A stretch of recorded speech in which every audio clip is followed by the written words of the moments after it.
So hello guys, good morning. ही माझी आजची सकाळ आहे, म्हणजेच फ्रायडेची सकाळ आहे आणि मी निघाली आहे माझ्या कॉलेजमध्ये जाण्यासाठी. सकाळी सकाळी मला या म्यावचं दर्शन झालं. म्याव आहे की बोका आहे मला माहीत नाही, पण ह्याचं दर्शन झालं. आणि बघा तो काय करतो आहे. आजी जेवढ्यापर्यंत थांबली आहे तेव्हापर्यंत तो थांबतो आहे ते मासे चिरायला, आणि जेव्हा ती ते डोकं टाकेल तेव्हा तो ते खाणार आहे. सो ती डोकं टाकण्यासाठी तो वाट बघतो आहे तिची. सो येस, हे सकाळ सकाळची बोक्याची ॲक्टिव्हिटी कॅप्चर झाली थोडीशी.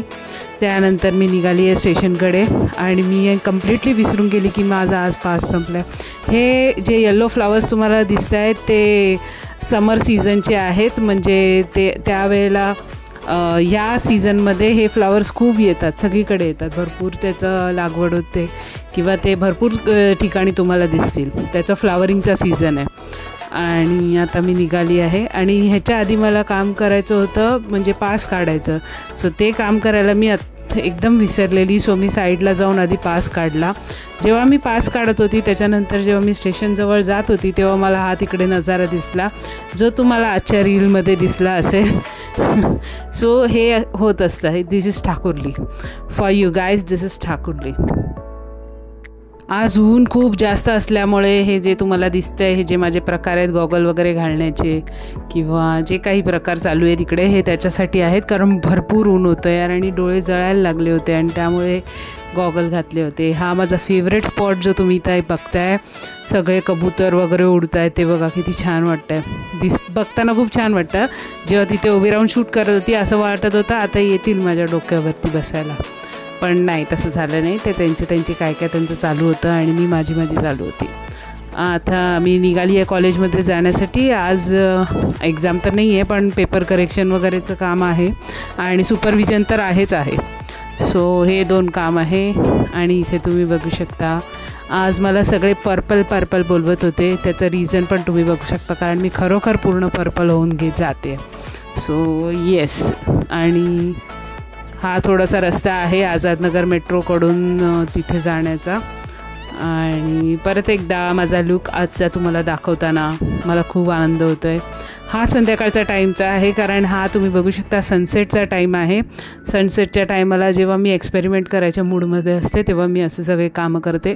आणि हे आझादनगर मेट्रो आहे जे तुम्हाला इथे दिसतं आहे, आणि तिकडचा सनसेट म्हणजे, आणि जो पण गरमीच्या सीझनचा आहे स्पेशली, तो सनसेट अशा प्रकारे थोडा असतो. आणि तिथे माझ्यासारखी माणसं अशी वेड्यासारखी एक्सपेरिमेंट करत असतात असं तुम्ही म्हणू शकता.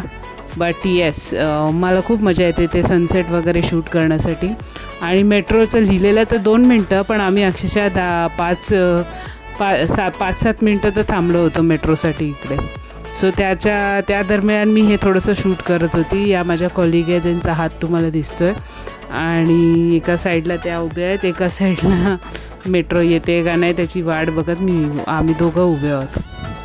त्यानंतर ही मेट्रो आली, आणि आली तर कशी आली तर पूर्ण गर्दी भरून आली. जी नॉर्मली मेट्रोमध्ये गर्दी नसते ती दुनियाभरची गर्दी ही मेट्रो घेऊन आलेली आहे. आणि हे तुम्ही बघू शकता की इथे पूर्ण गर्दी आहे, काहीच स्कोप नाही आहे काही बोलायचं. आणि या पूर्ण गर्दीनंतर इथे वेगळी गर्दी दिसते. जेव्हा तुम्ही घाटकोपर स्टेशन मेट्रोला उतरता तेव्हा वेगळी गर्दी दिसते. ही एक वेगळी प्रकारची गर्दी चालू आहे इकडे.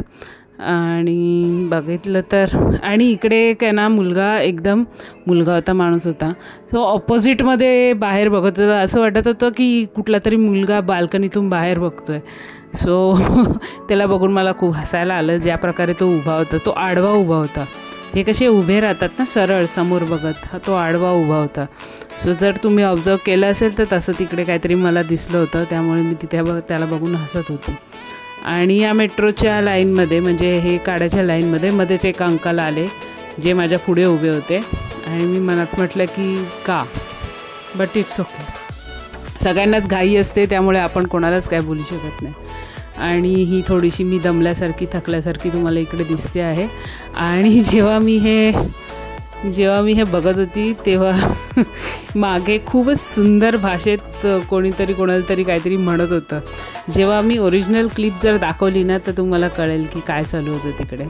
त्यानंतर मला असं वाटलं की मी जरा डोंबिवलीला उतरली होती. डोंबिवलीला उतरल्याचं कारणच ते होतं की मला जरा असं हेअरकट वगैरे करायचा होता कारण केसाचे स्प्लिट एंड्स खूप वाढले होते आणि नुसतं हेअर वॉश करून त्याचं काही होत नव्हतं.